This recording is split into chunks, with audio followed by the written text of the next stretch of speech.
On May 21st, 2011, the world did not end, as had been predicted by Harold Camping, a resident and radio station owner in the Bay Area where I was serving a church.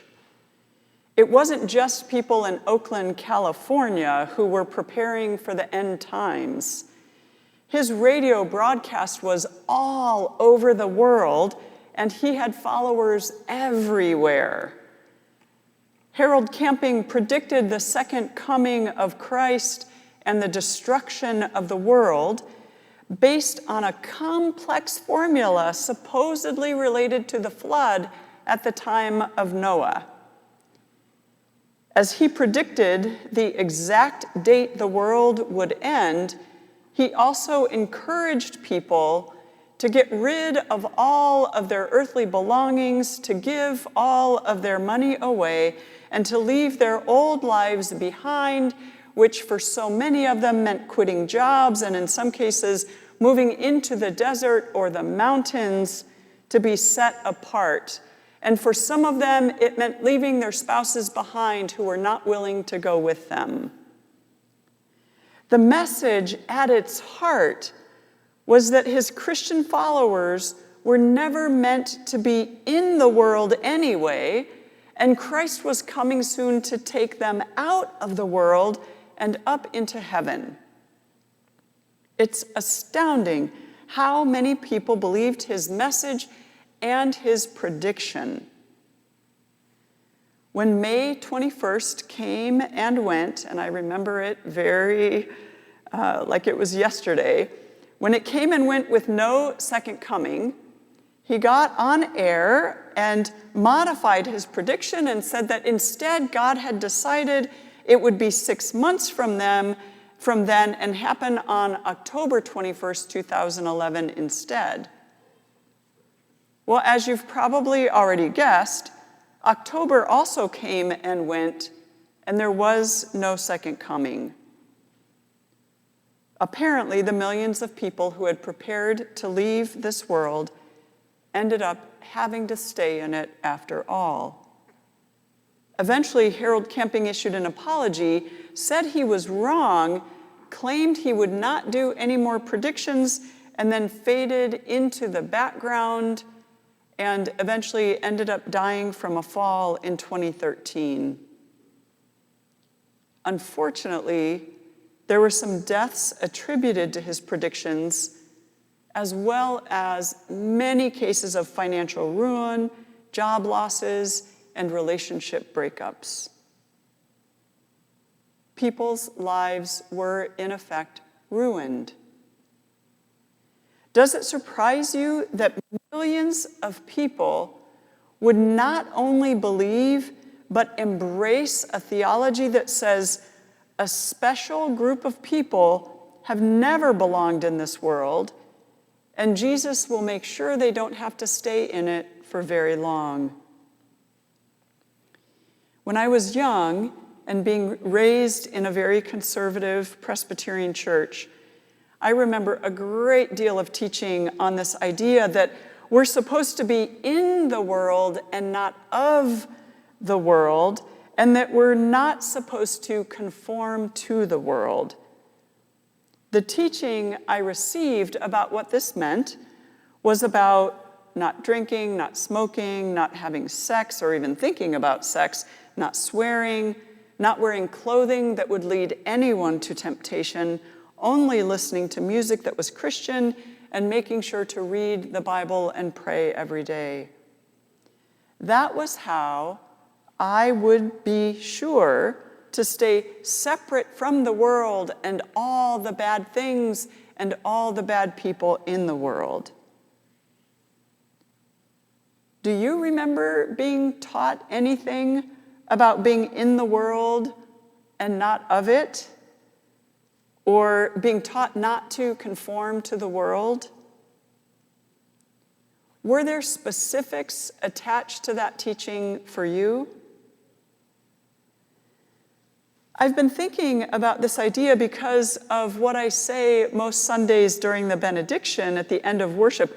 I usually say something along the lines of, as we go out from here, as we go back out into the world, which is where we belong. And recently I was in a setting where the pastor said the exact opposite, that we don't and shouldn't belong to or in the world. We are not people who belong to the world. In other words, we're to stay separate from the world because we're not supposed to conform to the world, and to avoid that, we have to remain apart. So I want to explore this idea today and see what the Bible says about it, as well as how Jesus approached it in practice.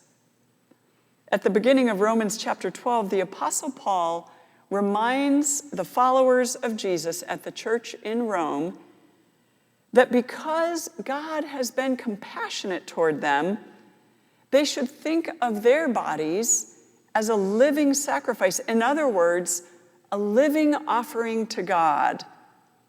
Remember, in the Jewish tradition, faithful people would offer a dead animal sacrifice to God as an offering. So in essence, Paul is saying to them, now in our faith tradition, as followers of Jesus, our offering to God is our bodies, our lives, our embodied faith. Moving to verse 2, Paul gives them further instruction. As they give themselves to God as living offerings, they need to take care to not be conformed to the patterns of the world. While it sounds like a simple instruction, it's quite complicated, and so we're going to come back to that. In addition, though, to not being conformed, their focus should be on transformation, which comes about in part by, and I love this description in Greek, by the renovation or renewal of one's mind. And remember, the mind is about understanding, thoughts, emotions, and reason. Another way to think about this is don't let your mind get stuck.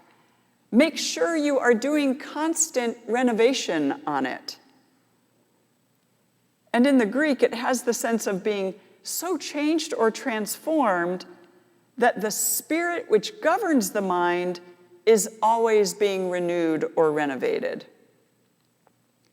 Paul states clearly that the purpose of constantly renovating your mind, or the spirit that governs your mind, is so that you can figure out what is God's will, so that you can perceive the divine, so that you can recognize good and despise evil. Paul wants us to get to a place where we are skilled in discernment, that practice of sifting and sorting through all the things that are before us, so that we can perceive what is God and what is not God. For many of us, that means that we never stop learning. We keep ourselves open to more light, more understanding, more knowledge. Instead of positioning ourselves as having arrived at the font of knowledge, making us experts, we continue our seeking, knowing that God's revelation never ends. In some ways, it kind of makes it sound like there's a process to go through from step A to step B to step C, but we are witnesses of how difficult it has been throughout history for Christian people to perceive and live the will of God. Enslaving other human beings was presented as the will of God. Wars are always being presented as the will of God. The genocide of Jewish people in the Holocaust was presented as the will of God. The unraveling of democracy in this country, of which we are in the midst, is being presented as the will of God. In my imagination, I vacillate between thinking God must weep most days, or God must be very angry and incredulous at the stupidity and willful self-serving power grabs that have been constant over generations. Am I simply projecting my own responses? Absolutely 100%. Like many of you, there are days when let's be real, and months and years, when I want to separate myself, distance myself from the Christians who would flaunt their belief in white supremacy and their determination to hold onto white power at any cost. And I'm tempted to walk away for good. And yet, I know and I have seen so many different kinds of Christianity. And I have a hard time not speaking the truth to the false Christianity that is asking for and trying to get enough power to actually force everyone to conform to its evil ways. And like so many of you, I stay and I continue to seek and continue to try to speak truth. One of the places where it all seems to go wrong is in the articulation and belief around what it means to conform to the world. The Greek, by the way, does not have the word patterns in it. It's not about the patterns of the world. It's the world. You might have noticed in the 3 different versions that Dion read that 3 different words were used. One version had the word world, one had the word age, and one had the word culture. The problem with the words world and culture is that they're vast and there's no singular meaning or understanding. Culture is particularly problematic as even within one church congregation, we have many cultures. The word age is closer to the Greek word and refers to a present time before Christ has come again in which wicked people are controlled by the thoughts and pursuits related to the present time. The issue with all 3 words is that they conjure up an oppositional stance against them, and we're not even sure who is the us and who is the them. A traditional understanding in conservative Christianity is this idea of Christians versus the world. And it's how the whole idea related to flesh and spirit, body and soul came about in Christianity. The idea was that the 2 were complete opposites, and one was good and one was evil, and they were supposed to be completely separate despite both the impossibility of that and the harm that it has wreaked. So this idea that we're not supposed to conform to this age or world or culture means that we're supposed to separate ourselves completely from it and stand in opposition to it. The thinking is very binary. The flesh was thought to have been the source of all temptation and therefore bad. And in this example, the world is thought to have been the source of all temptation and therefore bad. Separating oneself is the only option if you want to avoid being in relationship with the bad. There is no nuance in any of that. In today's parlance, liberal Christians are bad because they embrace the world, meaning embracing people and social policies of all kinds. And conservatives are good because they demand specific behavior of people and they create social policies that are highly restrictive. And you should separate yourself from the bad. Unfortunately, many conservative Christians in this country have used this kind of thinking to justify and uphold at any cost white and straight and able-bodied patriarchy. So who is conforming to the world? And how can we know if we are? To add some nuance where it's needed, let's get curious about what Paul was saying contextually. We can't read anything about what Paul wrote without considering his own incredible transformation. Paul, or Saul as he was called in those days, was one of the fiercest persecutors of the Christians as a religious leader who was working in tandem with the Roman Empire. With orders from the high priest, who got orders from the Roman Empire, Paul was arresting and sometimes facilitating the execution of people of the way or followers of Jesus. So Paul had experienced firsthand what it's like to conform to the ideas, beliefs, and behaviors of others. The world he lived in was a world that lived to persecute anyone who followed Jesus because all of the followers were seen as a threat. Paul conformed to that world in the name of God. It wasn't until his experience on the road to Damascus, where he heard Jesus' voice, that he was transformed. It is this Paul, the Paul that has been transformed, that is telling the followers of Jesus to be careful not to conform to the world, but to be transformed by the renewing or renovation of their minds. We can say things are very different in the 21st century in North America, at least on the surface. If the world we live in is very different, what is it that we're not supposed to conform to? It helps if we understand the word conform.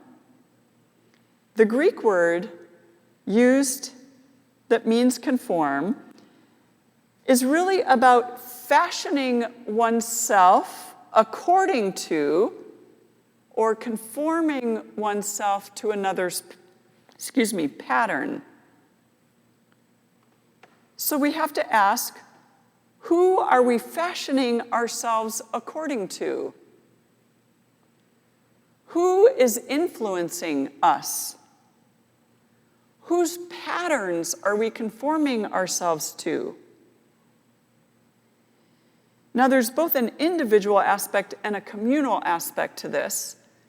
After these first two verses in Romans, Paul talks about the community. How we conform as individuals certainly impacts how we conform as communities. So if you haven't figured it out by now, I'm asking more questions than I'm answering because I'm not sure there are easy and clear answers. I guarantee you there are preachers getting up in pulpits this morning who are intelligently and prayerfully and perhaps even faithfully preaching messages that are completely different from mine. Paul would tell me in just a couple of verses that I ought not to think more highly of myself than I should. I'm also deeply aware that similar to Paul, I have undergone my own great transformation in my spiritual life and no longer believe how I used to believe. So that means even now, I have to keep renovating and renewing my mind. Like one of my favorite Old Testament professors, Dr. Terence Fretheim once said, I can tell you what I believe today, but just know that it's going to be different again the next time you ask me. So rather than give absolutes, I can share how I think we can do the discernment around not fashioning ourselves according to what someone says or not conforming ourselves according to someone else's patterns. When we look at the life of Jesus and study not just what Jesus said or was said to have said, or what Jesus did in any one moment, but what Jesus said and did over the course of time, we can see what was important to Jesus. In the midst of an empire and a religion that called for conformity, Jesus always looked for the nuance. As a Jew, Jesus was told to do nothing on the Sabbath. Jesus pushed back and said, hey, the Sabbath was meant to help heal humanity, so can't I literally heal someone on the Sabbath? As a man living in the Roman Empire, which only recognized men as citizens, as a Jew, Jesus was supposed to treat women and children as though they were property rather than part of his human community. Jesus pushed back and not only talked with women, but served alongside women, invited them into his circle and his closest community, and allowed himself to be changed by women, and also made it a point to teach that if anyone hurt a child, woe to that person. I could recite 100 stories about how Jesus met people with humanity, with love, with curiosity, with nuance, with care, and with a deep desire to bring people who had been cast out back into community. Sometimes the world we need to avoid conforming to is the religious world.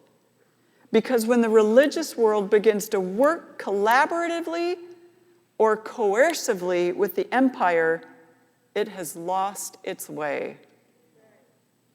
Christianity in these yet-to-be United States is known for working closely with the empire that was built upon and is still reliant upon Christian and white supremacy. So how will we refuse to fashion ourselves into being that kind of Christian? Part answer, beautifully enough, is by belonging to the world. It would be so easy for us to separate ourselves from the world and only be in community with people who look like us, sound like us, act like us, and agree with us. To be in the world is to want to be like Jesus, who didn't have security guards around him, didn't live in a gated community, didn't send his disciples to talk to the people in his place. To be in the world is to feed people who are hungry. It's to visit people who are lonely. It's to use our powers for healing in conversations and in walking through the neighborhood and in calling people to be their best selves and to be part of the community. The world is where Jesus lived and loved and transformed both himself and others. The world is where Jesus sends us each week and each day because it's where the people of God are living and working and suffering and seeking and needing healing. Jesus rested on occasion, and we need to as well. And on occasion, he'd go somewhere alone, and on occasion, he would get completely apart in order to pray and listen and be renewed, to then go back into the world as a better self. It's good when we can do the same, and in some ways, church and worship is that for us. Don't we come here for the renewing and renovation of our minds? For the renewing and renovation of the spirit that governs our minds, thoughts, understanding, emotions? But we have to hear this. As soon as we begin to want to be better than, or set apart from, or more right than, we begin to fashion ourselves after those who are not Jesus. And that's what makes being a Christian these days difficult. I don't want to be like the Christians I see who have married religion and empire and are seeking personal and communal power to use against people and to benefit themselves. I want to think I am better than, more right than, more faithful than, and completely apart and different from. And in wanting those things, I begin to fashion myself after them. And so, I and you and all of us will go back into the world, which is where we belong, because when we do, we encounter all the people. And that's where we learn to love and to not think more highly of ourselves than we ought. Amen.